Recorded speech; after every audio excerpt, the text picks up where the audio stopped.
Hey everybody, Nick here, and tonight I got a review for you of this big guy right here. This is the Cold Steel Knives 4max Scout. First off, I want to thank very much my buddy Slicey Dicey. He's another knife reviewer. You should absolutely check him out. He's doing amazing work. But he loaned this guy my way. I'd loaned him some stuff. He sent this back with it. Beautiful thing. Thank you very much for that, Slicey. You're a gem. Next thing, size comparison. This thing is freaking huge. Let's go on ahead and start it off against the Spyderco Delica. Yeah, it's big. Here it is against the Spyderco PM2. Yeah, still freaking big. Here it is against the Ontario Rat number 2, which again demonstrates this knife to be freaking large. Now, a couple of other relevant size comparisons here of the colder and steelier variety. This guy is a Cold Steel Voyager XL, which actually manages to make the 4max Scout seem a little bit more reasonably sized. And then, of course, perhaps the coldest and steeliest thing that's come along for a while. This is the Lynn Thompson edition Cold Steel Thigh Light, which honestly I just couldn't resist putting on camera because it's so crazy. So there we go. There's your size comparison. It's a big freaking knife.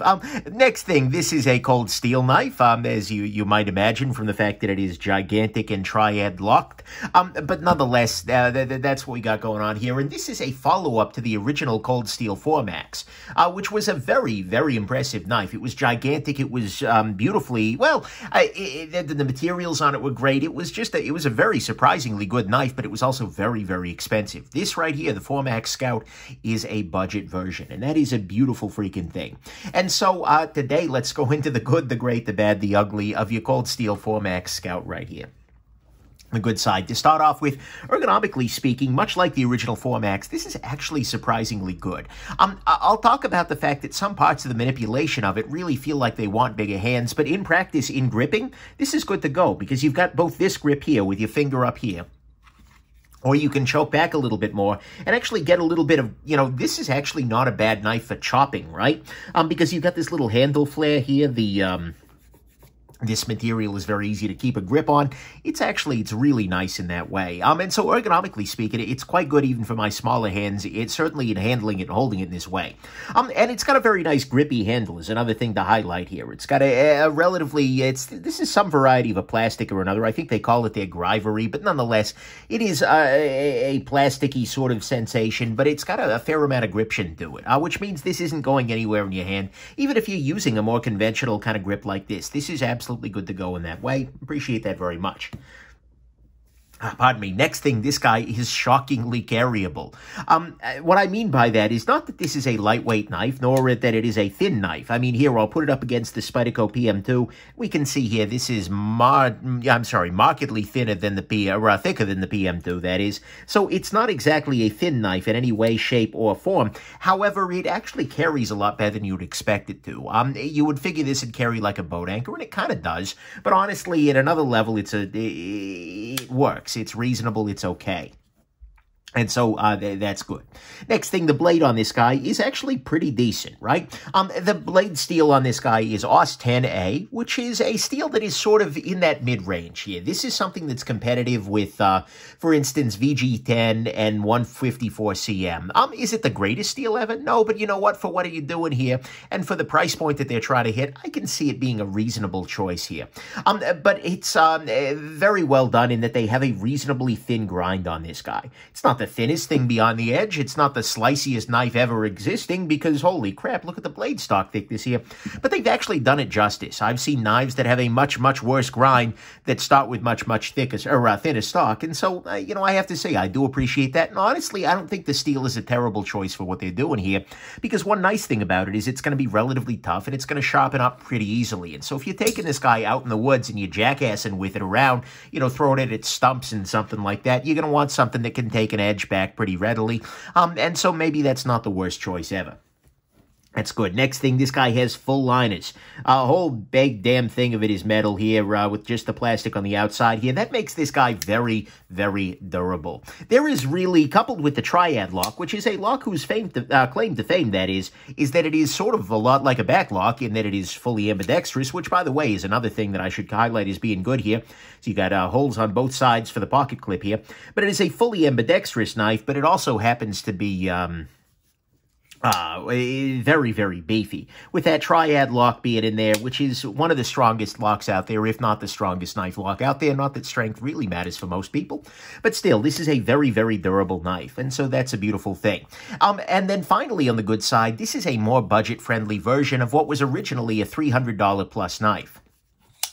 You know, depending on where I'm looking, I'm seeing the original 4Maxes going in the vicinity of $336, $360. So, you know, it really varies. This guy, though, is coming in at $110. That's way better. That is a big, big improvement. Not necessarily that I felt they were ripping my face completely off with the 4Max original, but the fact is, this is a big, goofy, jackassy knife, and there were a limited subset of people who are willing to spend, or who are going to be able to spend, for that matter, $350 on a big, goofy, jackassy knife, right? This is going to put this knife into the hands of a lot more people, and a lot more people who would actually want to take it out in the woods, freaking carry it, and have an adventure or whatever it is you do with a Scout right here. So, to me at least, all that's the good, is that it is a more budget-friendly version of a pretty good design right there. It is fully ambidextrous, which I'm sure the lefties in the audience are going to appreciate. It has full liners, making this, and a triad lock, making this a very, very beefy knife that would be pretty damn hard to kill. It has a reasonable blade and a fine steel for everyday carry, I guess. It is shockingly carryable with a good grippy handle and solid ergonomics. On the great side for me, this is still a 4Max. Now, that's kind of a ridiculous thing to say at some level, but the 4Max is a knife that is, by its design, big, beefy, and ridiculous. In a lot of ways, this is very, very cold steel. And this is a more practical flavor of cold steel than your Chris Highlight here or something like that. But at the same time, it is a reasonably... it's kind of capturing a lot of their ethos here. It's a Demco design. It's a Demco triad lock. It's just got a lot of the very best of cold steel going on there. And they didn't compromise that in any way when they moved to this. I was initially afraid that they might do like all plastic or something like that, making this guy certainly a lot lighter, but also a whole lot less, well, frankly, interesting for the jackassing crowd. And I think that really is their key constituency.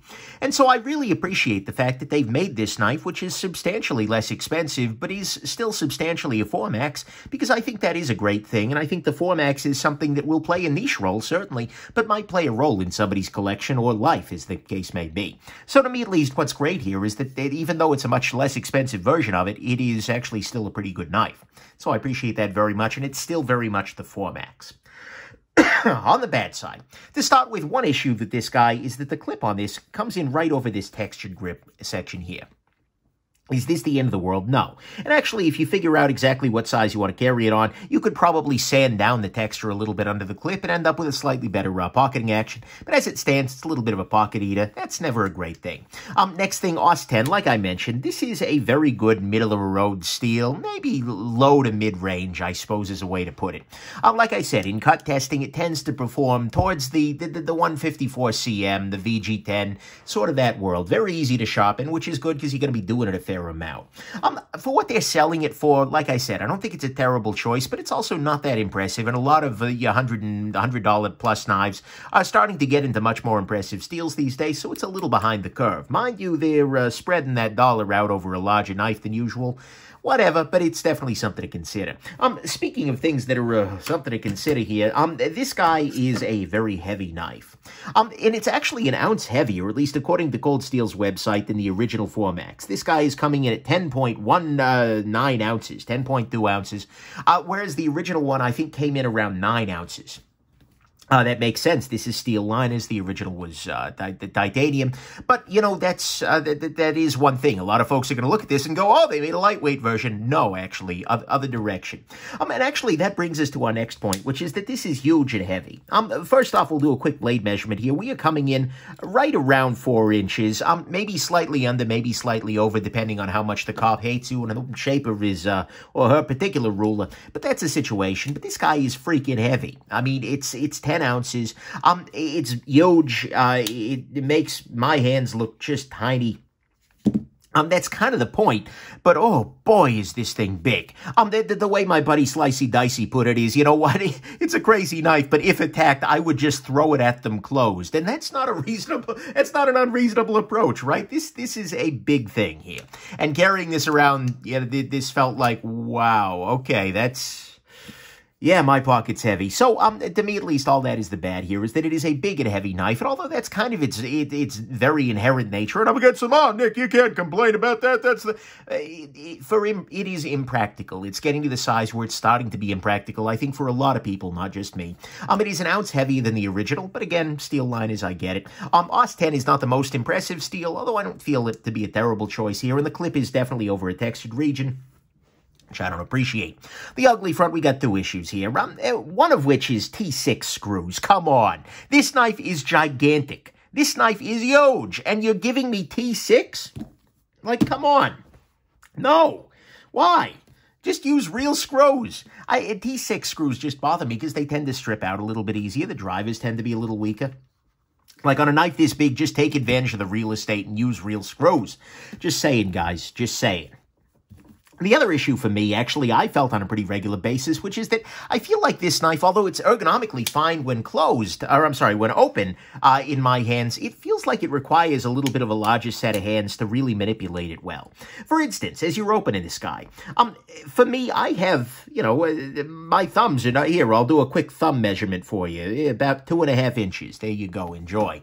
But look, this guy is a little bit much to get open with just a thumb on a regular basis, and my thumbs aren't nearly long enough that I can give it a good flick, which is kind of what I want to do. And in fact, it gets a little dangerous, right? Because if it doesn't come all the way, it's going to come back and close again. And so I felt like this guy was a little bit unwieldy for me. I was getting there, but I also kept finding myself catching on this front part here. It just feels like, and then closing it one-handed is not really much of an option here, because you kind of need to have a finger here to make sure it doesn't come slamming shut, and then after that you can kind of reconfigure it. It's doable, but I really felt like I'd probably like this knife a lot more if I had gigantic freaking meat paws here. So, at least to me, that's ugly, and whether that should be ugly or not, I don't know, but for me, it certainly was ugly, and it was a thing that made me not enjoy this knife all that much. So, that's the uglies, that it seems to really require bigger hands for a good manipulation of it, and they're using T6 on a knife this damn big. Final conclusion. Yeah, this knife is big and ridiculous. You all knew that, though. I mean, you open this video and you're like, yeah, that's going to be a big and ridiculous knife. Like, yep, you nailed it. You called it. Good job there. But that's the point of it, right? Because it's big and it's ridiculous, but it's also reasonably well made with good ergonomics, good grip, good carryability, a fine blade, full liners, serious durability, a good price point, and everything that makes, the 4MAX so insane in the cold and steely way. All of that is still there. It's all still intact. Mind you, it does have a clip that's right over this texture here. It's made of a middle-of-the-road steel, maybe toward the lower end of the middle of the road. It's a little heavy. Well, it's a lot heavy. It's heavier, a little heavier than the original. It's freaking huge. And it's using T6 screws, and it feels like it requires bigger hands to manipulate. But honestly, much like the original 4MAX, I kind of feel like this knife here is simultaneously dumb and amazing. It's a weird thing to say, but, does this knife need to exist?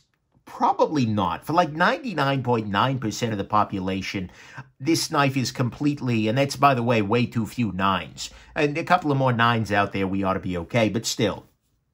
This is not something that I think most people need. Frankly, I'm not sure anybody quite needs it, but it's a situation. That's a part of the appeal, though, right? The fact that this is so big and ridiculous and jackassy is going to make this appealing to a specific kind of human, I think. And so I think that it's both ridiculous, but it's also ridiculous in a way that I can kind of respect. And more importantly, I mean, it's to its own goal here, right? It's a big, silly knife for big, silly adventures. It's it's beefy enough for everything and more. It's a good enough knife for everyday carry, unlike some of Cold Steel's other crazy high, like, for instance, the Espada XL. That's getting to the point where it's just not a very good knife for carry at a certain point. It's not just a good pocket knife, and I think this remains, although a little big even for that, it remains a good pocket knife. It's durable that all the jackassing in the world isn't probably going to destroy it, and it's at a price that I think puts it more in the fun territory than the Safe Queen territory. You can buy this, and, I think for a lot of people, although it may be a higher-end piece in their collection at $100+ it's still going to be something that you're, comfortable taking out in the woods. It's comfortable that you're, throwing against a tree or something. Don't throw folding knives. It's kind of a dumb idea anyways. But I think the price positions it a little bit better for a lot of people. And so I actually love that Cold Steel made this. The original 4MAX was a knife I expected to just laugh all the way home. But actually, it has a charm to it, and I think this is the same thing here. They've got the 8010, which in a lot of ways felt like a very similar approach, but it's at a smaller size, right? And it feels like a different beast. And I like the fact, though, that now that their flagship Billy, wow, big and silly, that combined to Billy in my head for some damn reason, their flagship big and silly EDC knife, it's now available to folks at a better price point, and at a price that's going to be doable for more people. I think it's a really good move for Cold Steel. And frankly, I think they're probably going to end up selling a lot of these guys because, in a world where ridiculousness in a lot of ways is their marketing strategy, this hits the spot. We'll just put it that way. So in practice, final conclusion, I think this is another of those knives that I absolutely do not need to own. I have no desire whatsoever to hold on to the Formax here. There are Cold Steels I do own. The 8015, I got one right over there, actually. Size comparison. Hold on just a second. But nonetheless, there are lots of knives out there in the world that I absolutely do want to own. Here we go. Makes the 8015 look freaking petite. But this is not one that I need to. But it's a knife that I absolutely do respect. I can appreciate this knife very much for being exactly what it is, which is a big and ridiculous and jackassy sort of thing. And so, it's not for me. But if you can appreciate the style of this guy, the attitude of this guy, and most importantly, the size of this guy, then honestly, I do think that the Formax, particularly in this Scout variety at that lower price, could be for you. Anyways, there you go. Hope this has been interesting to you. Have yourselves an absolutely wonderful rest of your day. Bye now.